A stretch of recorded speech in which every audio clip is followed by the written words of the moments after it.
রকম করে কেউ কেউ বলেন না না এটা হিসাব নিকাশ করতেছে, আসলে এটা হিসাব নিকাশ করতেছে না। আপনার ওই খালু মন্ত্রণালয় চাকরি করে, ওই সুদ খায়, ওই সুদ করার নামে পানি দিছে এই লোকটা বাদান ডেক পাইতেছে। একটা হাফেজের নামে পানি দাও, আলেমের নামে পানি দাও, হাতের নামে পানি দাও, মরণের সময় ওই লোকটা শান্তি পাবে। কবি বলেছে হাতে দরিয়া গাছে বাঁচার তালে মা, হাতে দরিয়া গাছে বাঁচার তালে মা, সর্বতে দি দেরে বাইয়া, সর্বতে দি দেরে বাইয়া, আবলুবে মা বুবে মা। কবি বলেছে মরণের সময় এমন পানি পিপাসা লাগবে, সাত সমুদ্রের পানি যদি কণ্ঠের মধ্যে ডালা যায়, গলার মধ্যে ডালা যায়, ওই লোকটার বাদান পিপাসা নিবারণ হবে না।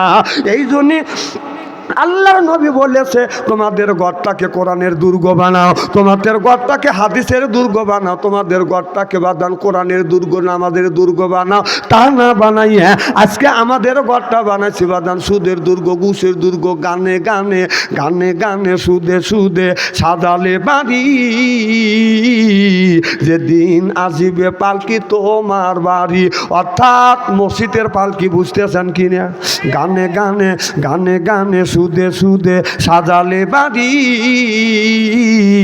যেদিন আসিবে খাটনি তোমার বাড়ি।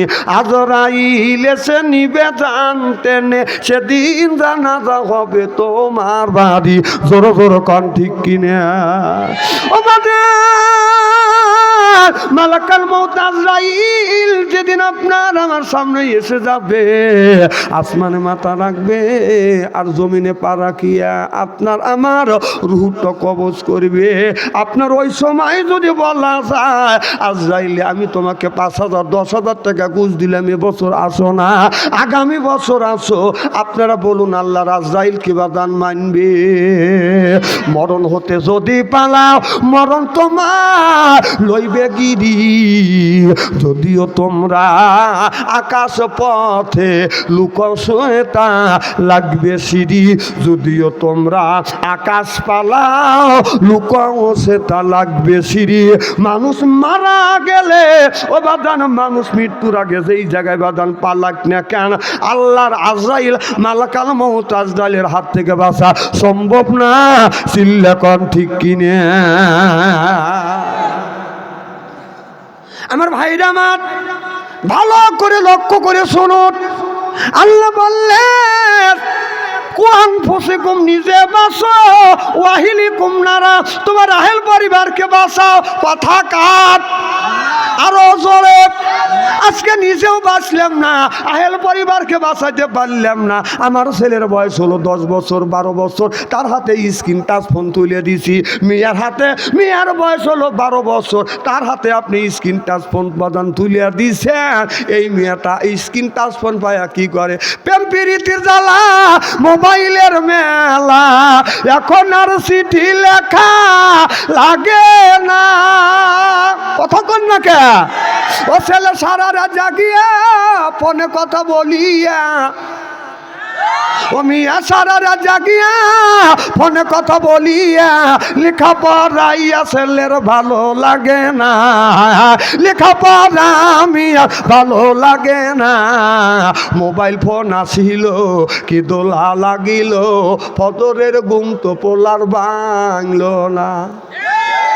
পেটে বাদ যাই থাক পরনে নাই থাক, পেটে বাদ যাই থাক পরনে নাই থাক, মোবাইল সেরা মিয়া চলে না, মোবাইল সেরা পোলার চলে না। মোবাইল ফোন আসিল কি দোলা লাগিল, ফজরের ঘুম তো পোলার ভাঙলো না। চিল্লা বলুন ঠিক কিনে? রাসূল বলেছে ইয়ার পলিন বিদ্যে উঠে যাবে, এক সুরুল জাহিল জাহিলি তো বসিত হবে। আর সেই অবস্থা আজ সোনার বাংলার জমিনে হচ্ছে। চিল্লা কন ঠিক কিনে? আজ থেকে 40 থেকে 45 বছর আগে একটা হাদিস পড়ছিলাম যে ইয়ার ফলিন বিদ্যে উঠে যাবে, এক সুরুল জাহিল জাহিলি তো বসিত হবে। আল্লাহ রসুল বলেছে এমন একটা জামানা আসবে, এই জামানার ভিতরে আগুনের কয়লা হাতে রাখা সম্ভব হবে, মানুষের ভিতরে ঈমান থাকবে। জোরে কয় না, থাকবে। হায় রে মানুষে, ঈমান থাকবে না, কারণ আগুনের কয়লা রাখা সম্ভব হবে, ঈমান থাকবে। আমি চিন্তা করলাম, গবেষণা করতে লাগলাম যে এটা কেমন করে সম্ভব হইতে পারে, একটা আগুন অথবা আগুনের কয়লা একটা আগুন হাতে রাখা সম্ভব হবে, মানুষের ঈমান থাকবে না। আমি এইটা গবেষণা করতে করতে আমি চিন্তা করলাম রসুলের কথা তো মিথ্যা হবে না। এই গবেষণা করতে করতে আজ থেকে 12 থেকে 15 বছর ধরে আমার কাছে ধরা পড়ে গেছে, আগুনের কয়লা হলো মোবাইল, মানুষের ভিতরে ঈমান। এই মোবাইলের মধ্যে কি নাই, কোন কি নাই? আপনাদের এই গ্রামের মধ্যে, এটা কি গ্রাম? চরনারায়ণপুর গ্রামের মধ্যে যদি 50টা যুবক যুবতী থাকে, ওদের কাছে যদি স্ক্রিন টাচ ফোন থাকে, আপনি রাত 12টার পরে মেসেঞ্জারের মধ্যে ঢুকে দেখেন, ফেসবুকের মধ্যে ঢুকে দেখেন, এই গ্রামের মধ্যে যদি 50টা যুবক যুবতী থাকে, তাদের কাছে যদি স্ক্রিন টাচ ফোন থাকে, 50টা যুবক যুবতী থাকলে তার 40 জনই রাত 12টার পরে লাইনে আছে। কথা কয়, ও কি করতেছে? ও লাইনে থেকে কি করতেছে? তাহাজ্জুদ নামাজ পড়ে মোনাজাত করতেছে। না না, তাহাজ্জুদ নামাজ পড়ে মোনাজাত করতেছে। রাত 9:30টার সময় ফেসবুকের মধ্যে ঢুকছে, 3:30 পর্যন্ত খালি কাইট হয়ে খোট্টা যাচ্ছে। কথা কোন? তুমি বাবা 3টে ছেলের হাতে 3টে মেয়ে, আর 3টে ছেলের হাতেও টাচ ফোন দিছে, 3টে মেয়ের হাতেও টাচ ফোন দিয়ে মসজিদের আগের কাতারে যায়, 5 ওয়াক্ত নামাজ পড়ে মসজিদের আগের কাতারে যায় মোনাজাত করে বলতেছে রব্বানা আল্লাহ। এমনি ফ্যাক ফ্যাক করে বেবাও, তোর ফ্যাক ফ্যাক করে বেবানের 1 পয়সার দাম নাই। কথা কন না কে? কারণ তোমার ওই ছেলের হাতে, অপ্রাপ্ত বয়সের ছেলের সাথে তুমি স্ক্রিন টাচ ফোন দিয়েছো। ওই ছেলে মোবাইলের ভিতরে যত অন্যায় অশ্লীল কাজ করবে, যত পাপ করবে, এই পাপকে 3 ভাগে ভাগ করা হবে।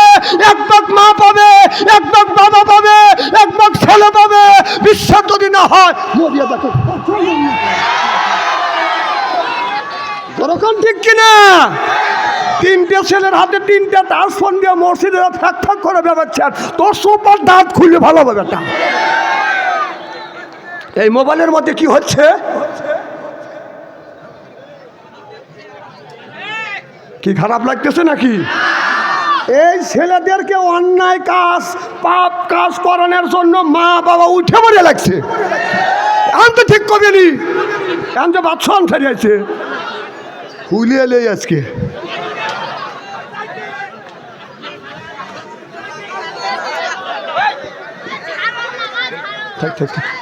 আজকে ইস্তেরি করে থুয়ে যাব। হয় আপনাদের রাজবাড়ী জেলা কালুখালী থানায় আসবো, না হয় না আসবো। এক রাজবাড়ী জেলা কালুখালী থানায় বাচ্চান্তারে ওয়াজ না করলে কি হবে? তবে আইসি যখন হক কথা বলবাই ইস্তেরি করিয়ে থুয়ে যাবো। আজকে 3টে ছেলের হাতে 3টে তাস ফোন দিয়ে ফ্যাক ফ্যাক করে ভেবাও, তাই না? ও ভেবা না সাইজ করতেছে আজকে। খুব খারাপ লাগতেছে মনে হয়, তাই না? এইভাবে যদি ঘন্টাখানি আলোচনা করি, শোনার জন্য রাজি আছেন তো? হাত তুলে দেখান তো দেখি, রাগ করবেন কারা কারা? না না না, যারা হাত তুলছেন মোহাব্বতে তুলছেন, হুজুর তুলছে তাই। আর যারা তোলেন নাই, বুঝে তোলেন নাই, অতএব 2 দলই ঠিক আছে।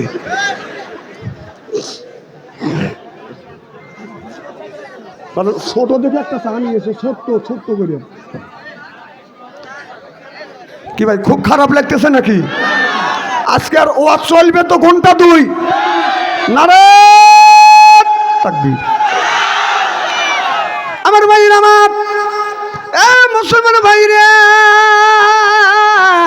আল্লাহর হাবিবের বিয়াম্মাদেরা ভালো করে লক্ষ্য করে শুনুন। আল্লাহ বলছে ইন্নাল্লাযিনা আমানু, ইন্না মানে নিশ্চয়ই আল্লাযিনা যাহারা ঈমান আনবে ওই আল্লাহর উপরে, ও আমিলুস সলিহাত, আর যারা নেক কাজ করবে, নেক কাজের মধ্যে নামাজ আছে, রোজা আছে, হজ আছে, যাকাত আছে, কোরবানি আছে, ভালো ভালো কাজ আল্লাহ নেক কাজের মধ্যে বাদান ঢুকা দিছে।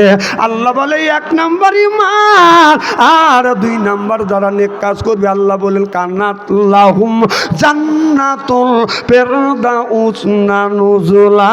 চিল্লা কোন আল্লাহু আকবার। এক নম্বর ঈমান আনবে। আর দুই নম্বর যারা নেক কাজ করবে, নেক কাজের মধ্যে নামাজ আছে, রোজা আছে, হজ আছে, যাকাত আছে, কোরবানি আছে, ভালো ভালো কাজ আল্লাহ নেক কাজের মধ্যে বাদান ঢুকা দিছে। এই লোকটা দুইটা কাজ যখন করবে, এই লোকটাকে যখন আল্লাহ জান্নাতে দিবে, 70,000 হুর আসবে। 70,000 হুর আসিয়া রিসিপশন করিয়া ওই লোকটাকে বাদান জান্নাতে নিয়ে যাবে। এই হুর আসিয়া এই যুবকের গাড়ির উপরে যখন হাত বুলবে, জান্নাতি মানুষের গাড়ির উপরে যখন হাত বুলবে, হুরটা গাড় ঘুরাইয়া হুরের দিকে যখন তাকাইবে, এক নজরে ছায়া থাকবে। 70,000 বছর চলে যাবে, চোখের পলক ফেলবে না।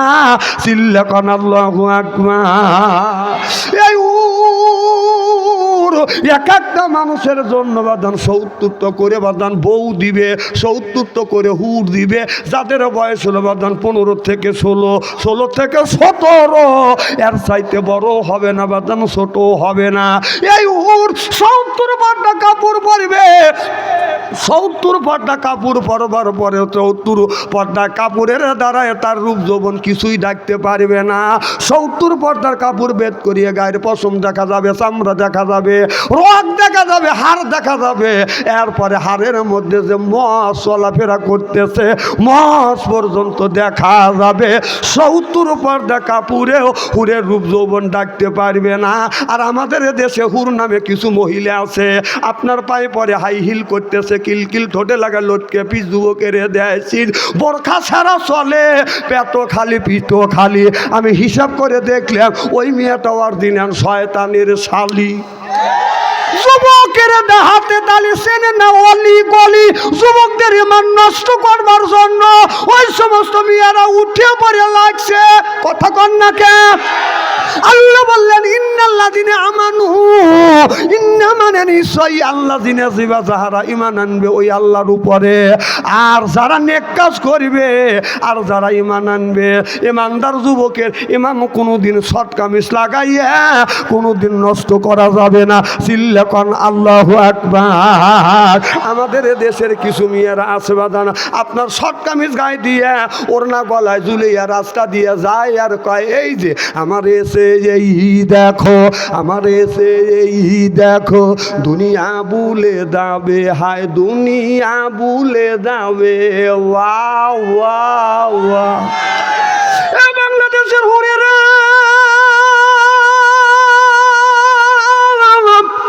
বাংলাদেশের যে যুবকের ভিতরে দুইটা জিনিস আছে।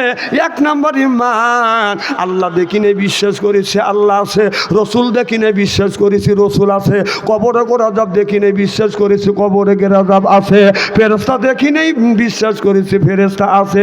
আল্লাযিনা ইউমিনুনা বিল গায়ব, অদেখা জিনিসের উপর বিশ্বাস স্থাপন করা, এর নাম হলো ঈমান। চিল্লা কোন আল্লাহু আকবার। খুব মনে হয় রাগ করতেছেন তাই না? আমার ভাইরা, আমার জিবরাইল আলাইহিস সালাম 500 মাইলের দূরে রাস্তা থেকে লক্ষ্য করে দেখে, এ যুবক দাঁড়াইলে কে? দাঁড়ালে কিন্তু খবর আছে। ও ভাবছে যে টাকা পয়সা দিয়ে কানা বক টানছে এরা না। কাছের নজর কমে গেল, দূরের নজর ঠিকই আছে। কি যুবক ভাইরা, খুব খারাপ লাগতেছে নাকি? চলবে তো ইনশাল্লাহ? আলহামদুলিল্লাহ। সারাদিন কি যেন বলতেছিলাম, আমার ওয়াজ তো বাড়ি পর্যন্ত যাবে তো ইনশাল্লাহ। জিবরাইল আলাইহিস সালাম 500 মাইলের দূরে রাস্তা থেকে লক্ষ্য করে দেখে জান্নাতের জানালা খোলা। এই জানালার নিচে একটা হুর দেখা যাচ্ছে। এই হুরটা জিবরাইল আলাইহিস সালামের দিকে তাকাইয়া বাদান মুচকি হাসি দিছে। দাঁতের সামনের থেকে বাদান 2টা দাঁত বের হয়ে গেছে, দাঁতের থেকে আলো ছুটছে।